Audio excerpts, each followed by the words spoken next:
Hello, and welcome to Marathon Swim Stories, where we connect with marathon swimmers around the world to find out how they got started, what makes them tick, and why they keep going. It's where we explore the human side of the superhuman feats of endurance swimmers, the connections that we have with each other, our support crew, and the waters we cross. If you've ever stood at the edge of a body of water and wondered what it would be like to swim to the other side, you're in good company. I'm Shannon Keegan, marathon swimmer, water relationship coach, and founder of Intrepid Water, where I virtually teach swimming freedom. Freedom to get started, shed the confines of the pool, or your preconceived notions of what's possible. Find out more at intrepidwater.com. Hello. Today, I'm excited to share with you the Marathon Swim Stories Summer Series. It's been a bit of a busy summer for me as the world's opening back up. I can't always track people down for interviews, so I thought it would be fun to do a remix of some of the questions asked of guests in season 1. I hope that you'll enjoy this series. I look forward to some fresh conversations around September. Until then, I always love to hear from you. You can drop me a line anytime, shannon@intrepidwater.com. And as always, thank you for listening. Please tell your friends about the podcast, share these amazing stories, and just keep swimming. How do you handle hard situations? Usually it's like, okay, I'm not going to do whatever the next big swim is. I'm canceling the rest of the season. Let's just get this done. And then I'm not going to do this again. Then I have to use the guilt. But being raised Catholic and with my mother, who was the master of guilt, it's a skill set that I understand and I use effectively. So that's usually how I get through. Now in life, there's been some, particularly when I was my mom's caregiver for years and I couldn't travel, I project to say to myself, okay, this time will pass and then you will be in a better time. And that's how I get through. It goes back to the process bit. I tend to process everything very analytically, and I think that can be helpful. Honestly, when things get hard, I swim, which is why I know that's true for a lot of us. I think that swimming is our mental health, and that's why being cut off from the water is more stressful than average. I do use it as a stress release mechanism. I do use it as, take out some frustration. Probably done my fastest hundreds when something's gone wrong and you just, So I do use swimming as a coping mechanism. I think that's fair. But I do also try to maintain a sense of scale and try not to let the little things get too much in my brain and just keep having fun, even when things are hard. I don't know. That's You make it sound so easy. I know, and it's not, right? Like it's not easy, but I mean, in the grand scheme of things, like we gotta get through this stuff. And I reach out to other people. I'm an extrovert. I don't know if you can figure that out. So I reach out to other people and try to power through. I take a lot of big, deep breaths and just freaking run into it.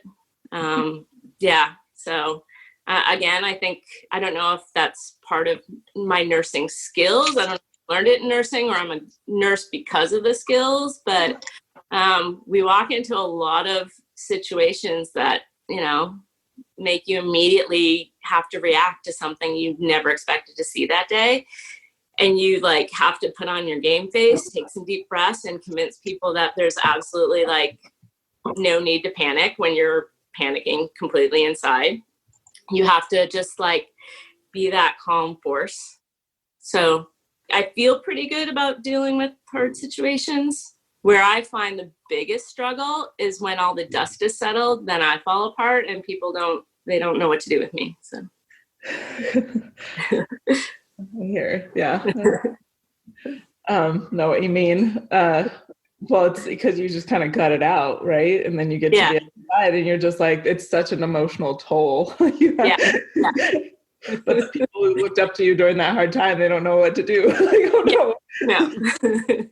And they usually haven't seen you like that. They've only seen you a certain way. And then they kind of like fall apart a little bit, watching you fall apart, and then you have to console them or not, or it's not comfortable.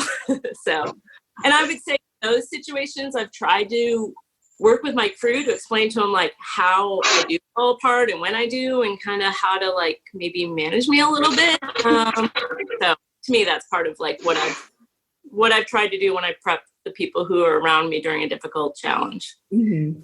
And I do that at work too now. Like I've got a couple code words that people will just say to me if I am starting to get all wound up and, you know, maybe on the edge of losing something or being a little bit too blunt with some people, doctors.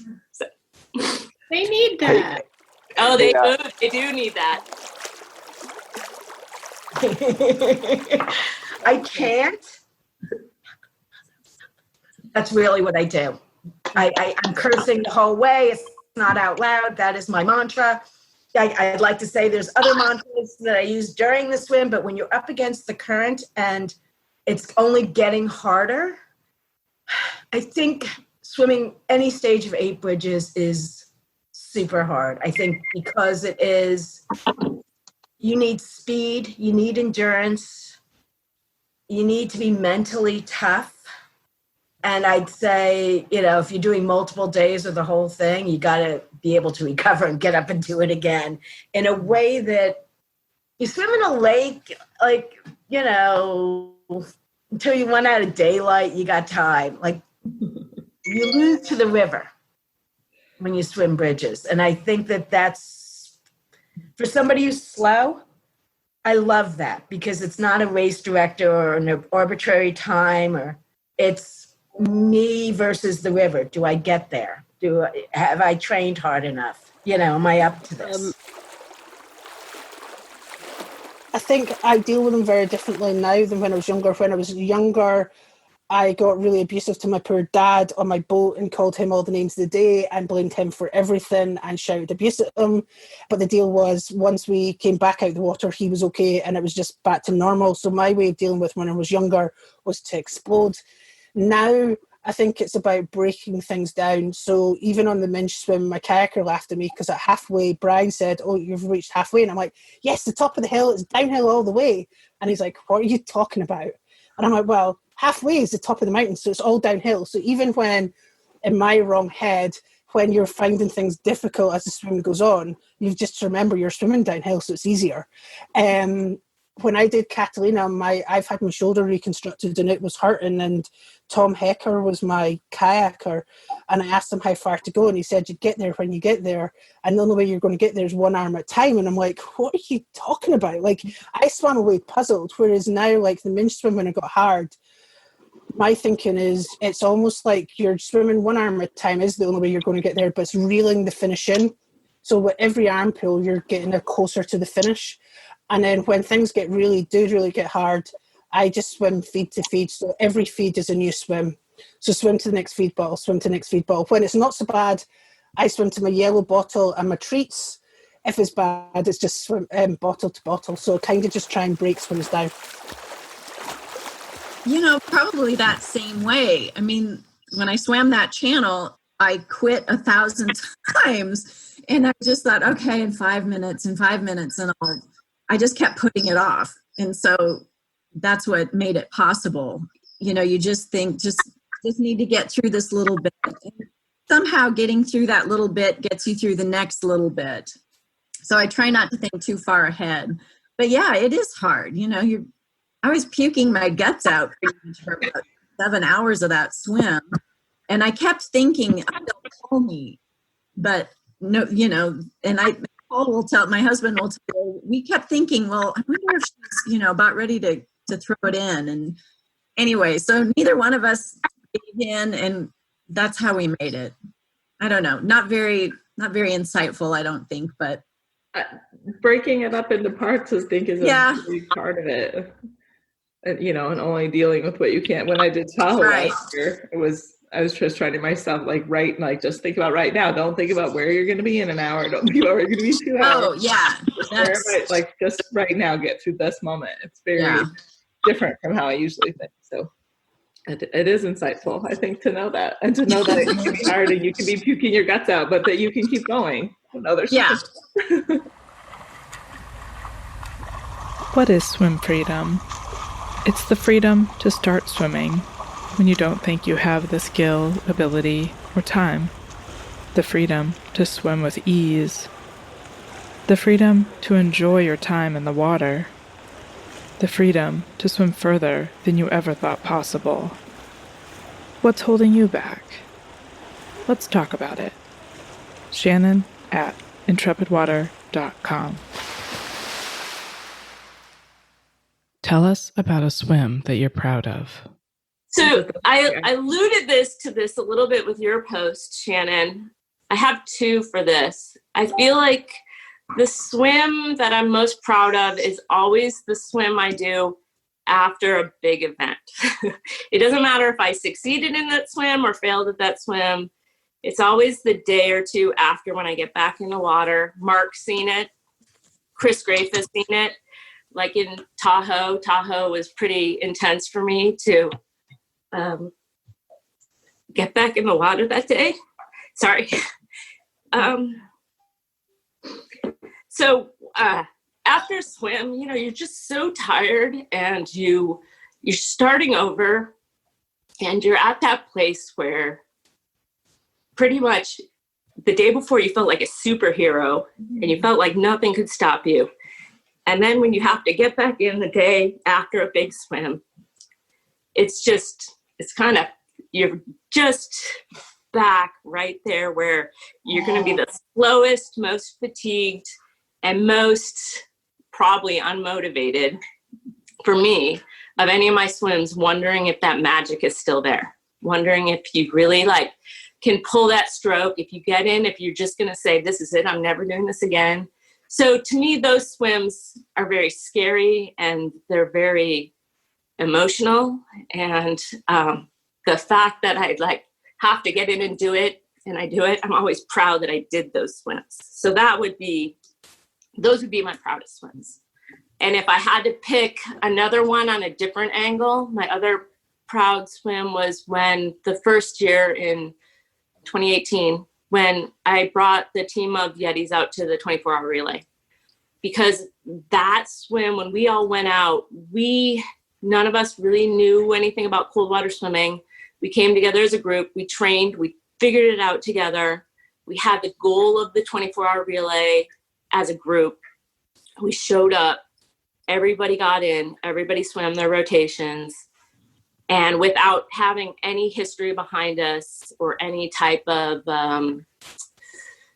any type of thing to live up to, I feel like the group came together and they just exemplified our little group spirit that we have here swimming, and just kind of showed the world at the 24-hour relay who we were and how we take care of each other. And it's not that I'm proud of my swimming that day. I was proud of the group and how we swam that as a group. So that would be one of my happiest. Stage one. I hold the longest record for 3 out of the 4 stages I've completed so far. But stage one, for those of you who don't know, you swim bridge to bridge down the Hudson. And some of the stages are not easy, but not ridiculous. And other ones are more towards ridiculous. But stage one, I stopped for a feed about an hour and a half or so before I finished. And I heard on the radio David Barrow say, "Oh, I'm coming back to pull me and I think Mary Stella was still out there. I'm coming back to pull Janine and Mary."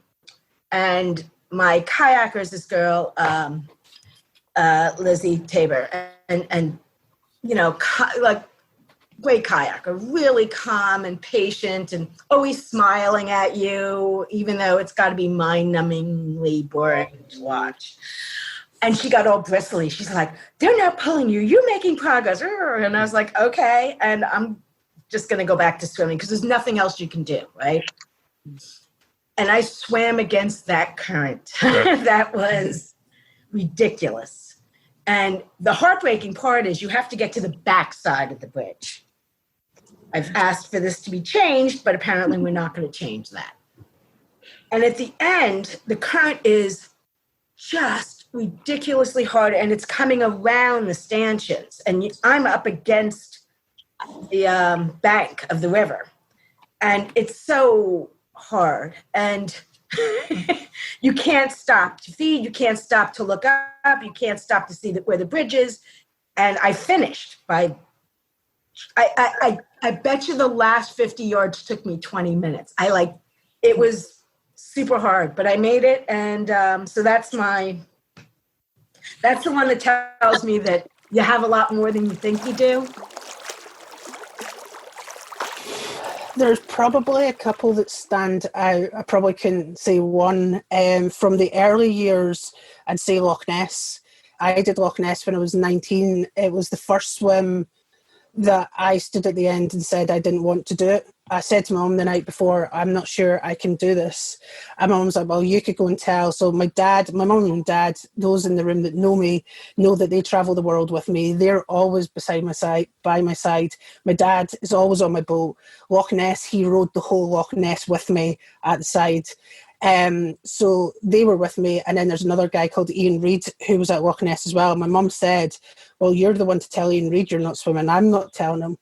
So the next morning there was a conversation, and Ian just went, well, we didn't come up here for you not to even try. And someone in my head said he didn't think I could make it. So I decided that's it. I was not getting out of that swim. I was going to do Loch Ness. 3 miles from the end is Uckert Castle. It's a big tourist ruined castle, and I was suffering badly with the cold. I decided in my head that I wouldn't speak on my next feed because they would understand how cold I was, because my teeth were chattering by this point. So in my head, I stupidly was like, right, I'll not speak, I'll have my feed, I'll carry on swimming, and they won't pull me out. Our spare rescue boat was going away at the castle, so I knew that was a critical point. My crew had a conversation, if I didn't speak, they were pulling me out because I was too cold. So the moral of this story is always be honest with your crew. So I took my feed thinking I was being smart and then carried on swimming. And then they started to go, well, is she too cold? Is she not? I'll not bore you with the rest of the story. But at the end, the last 200 metres took me 40 minutes to swim because it was that cold. So I think out of my career, Loch Ness taught me a lot. I need to be honest with my crew. I need to tell them everything, and they need to understand how much I'm suffering. But I also learned how to deal with your demons, how to suffer, and how you can just keep on going if you believe in yourself. My mum still says to this day, that's the worst day I've come out of any swim. So from the early days, Loch Ness stands out. And then from more modern times is probably the Minch swim 2 years ago. So the Minch there's the north and the south. The south has been swum before with a couple of swimmers in wetsuits, but nobody's done it skins. It's from one of the Western Isles to the mainland. I'd done one from the Pentland Firth to Orkney to the mainland a couple of years ago, but it's a shorter swim, but the tides are horrendous. So over the years, I've been looking at the Minch, but everybody said it wasn't doable because of the temperatures and the distance and the tides. I really did it. And then there was a few of us started to look at it. So 3 of us set off 2 years ago to be the first people to swim the Minch. So to give a little perspective, when I jumped in, the first thing I saw was just jellyfish. There was just jellyfish everywhere. The water temperature was 9 degrees centigrade. I don't know what that is Fahrenheit. It's quite cold. Yeah. 48. Yeah. 48. So it was 9 at the start. Thank you. So it was that at the start. It went up to 14 in the middle and it dropped back down to 10 at the end. It was a 27-mile swim. I didn't move for the last 5 miles. So a lot of years ago, I learned the hard way in the English Channel is never look up and never look behind you, and then you don't know where you are.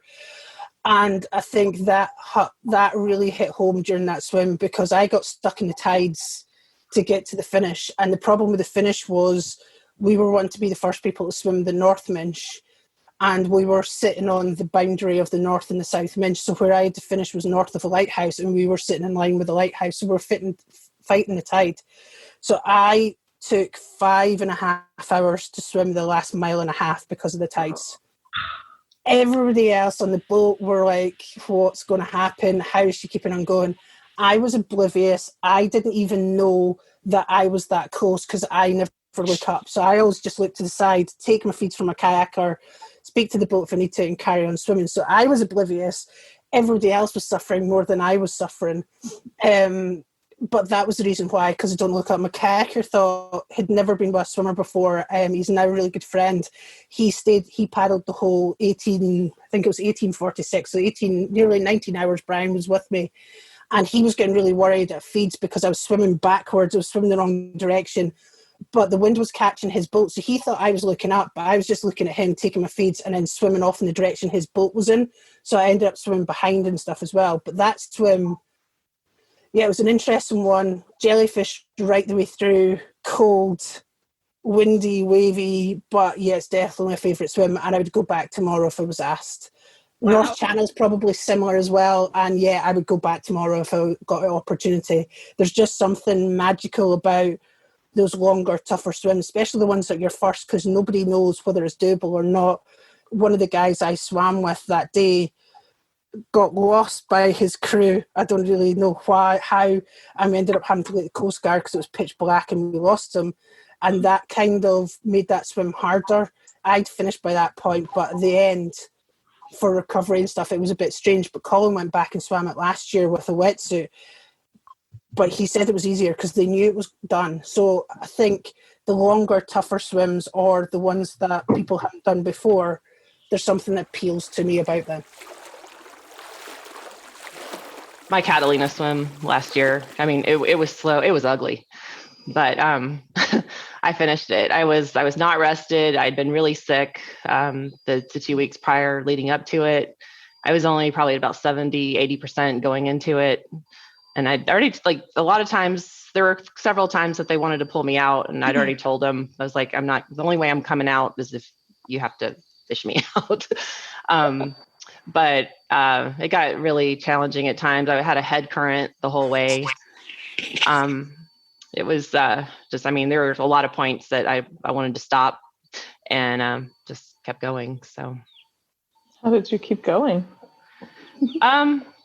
Well, my kayaker, she was very, very calm, and she's like, I know this is frustrating, and I'm like, frustrating is like identifying my emotions. Let's accept it. And so, after I kind of acknowledged my feelings, I did the fastest 3 miles of the swim, and it also helped that the current was changing, but just helped me kind of push through it. So. Identifying your feelings, is that or the kayaker, or both? Because my companion swimmer, she was I guess it was about 11 miles, and Dan was like, you want the good news or the bad news? And I was like, well, is that a freighter or land? And he says, that's a freighter. And he's like, and you've been swimming into a current all night. And I was like, okay. He goes, but you're more than halfway. And I'm like, well, I can't be more than that much of halfway because I still see boats. That means I'm in the shipping lane. I should be seeing land 4 to 5 miles out. And I just put my head back down in the water, and I was like, ugh. And then I looked back up, and Amber got in the water to come swim with me, and she got out, and she's like, she's just rage swimming right now. So is it only, I guess I punched the water for maybe 6 miles, and then finally got it together and took it on in. But that was a rough swim. So.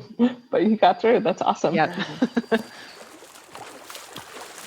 I mean, in some ways that one, because it was, it was really so self-organized from, but I think that, anytime you go back after DNF, so having attempted the two-way in 2007 to go back in 2008 and go and be really, really close. If I have asthma, so, after 2007 and kind of getting that whole, probably what was later described as SIPes and pulmonary induced asthma, edema. I think that it was in that first swim that I realized, geez, we're not invincible.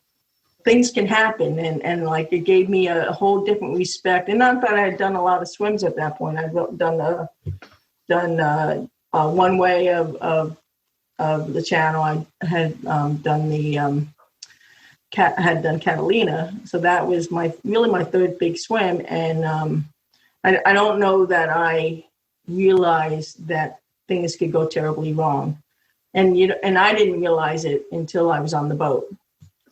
So to go back in 2008, even though that was, I was fairly close to Dover to land, and I coughed, and my sister said, "You're out," because they were not gonna, have to see me go through that. They didn't want to see me go through it, and they didn't want to see it again. So, and I was really proud of that swim. It was a swim that was, that started out with, I think, 15 boats, and only 3 of us ended up landing in England. So that was a fun swim. I don't really notice that it's really crappy conditions. I just, so it was a fun swim. I know everybody would expect a double crossing completion is my most. I like swimming joyfully, and I would say that my actual double crossing was not the one that was completed, was not my most joyful swim. Oh man, there's a couple, and they're probably not what you think. So let's see here. The first one that really kind of comes to mind, last summer, in August, I came out to a lake here in Colorado, just a couple hours from my house. It's Blue Mesa Reservoir. It's the largest body of water in the state of Colorado at 16 miles long. A couple of years ago, I had attempted to do a double of it, so a 32-mile swim. We had all kinds of boat issues, weather issues. I got a little sick. So I made it one way, but definitely not any type of an official swim. I was hanging on the boat, begging for cookies and all kinds of stuff. So, that swim in that lake had always kind of been in the back of my mind, hey, I really want to go and double Blue Mesa.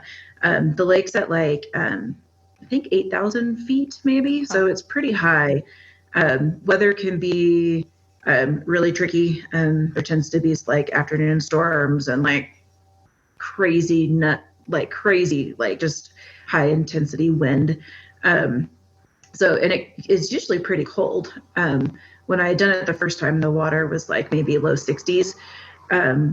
So it just for years it had been on my mind. I want to go back and do Blue Mesa.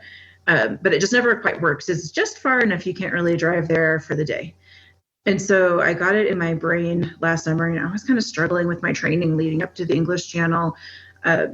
Just from my breast cancer surgeries and stuff, my shoulders just stuff was hurting, and I needed some confidence. My training in the pool was slow. I needed confidence. And I needed to change the scenery, right? I swim at the same places all the time, just circles, 2-mile loops at the most, And I was I need to change the scenery. So last minute, I talked to my husband and my friend Craig into going out to Blue Mesa with me. We took our little 13-foot aluminum boat, got a hotel room. We got there late on a Friday night, started swimming at 4:30 on Saturday morning, so not a ton of sleep. Ryan, my husband, couldn't get the boat on the water until the sun came up.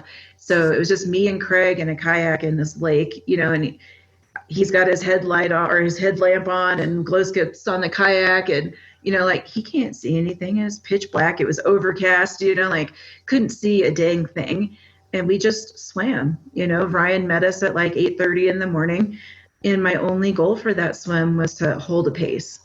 And I wanted to see if I could hold a 2-mile-an-hour pace for 32 miles. That is something I've been able to do in the past. I knew it was going to hurt. I didn't know, I didn't know. And, I did, it hurt. I made the churn right on schedule. And then on, not too far in, we hit some headwind and my arm just started to just throb and fall apart. And I was like, I'm like barely 6 hours into the swim and my arm is hurting me. And I needed to know if I could push it, like I knew it was going to hurt in the channel. And I needed to know like what's going to happen if I push this arm to maximum capacity.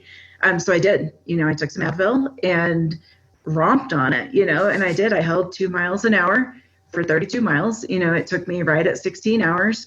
We hit some like crazy wind and turbulence on the way back.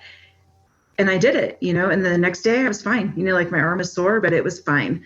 And I just, it was just like this low key swim, like my friend and my husband and like this little tiny boat. I held a pace, like I persevered through the elements and accomplished what I needed to do. And it really gave me this like huge boost. Like, okay, whatever happens in the channel, like I'm going to be fine. Like I don't need to swim 2 miles an hour in the channel. Like we're going to get there. So, I'm really proud of that swim, just like for this last minute, pull it off 32-mile training swim. But, it was huge for me.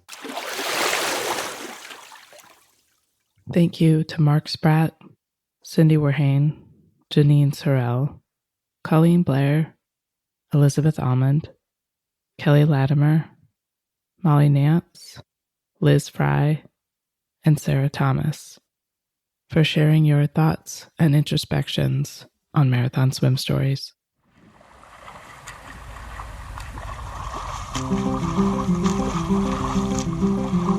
I hope you enjoyed today's episode. If you were inspired by even just a moment of this story, please share it with a friend. You never know what might push someone out of their comfort zone so that they can find out what they're capable of. And please leave a review with your podcast provider. It truly helps others discover the raw and honest stories of these amazing endurance swimmers. Thanks for listening.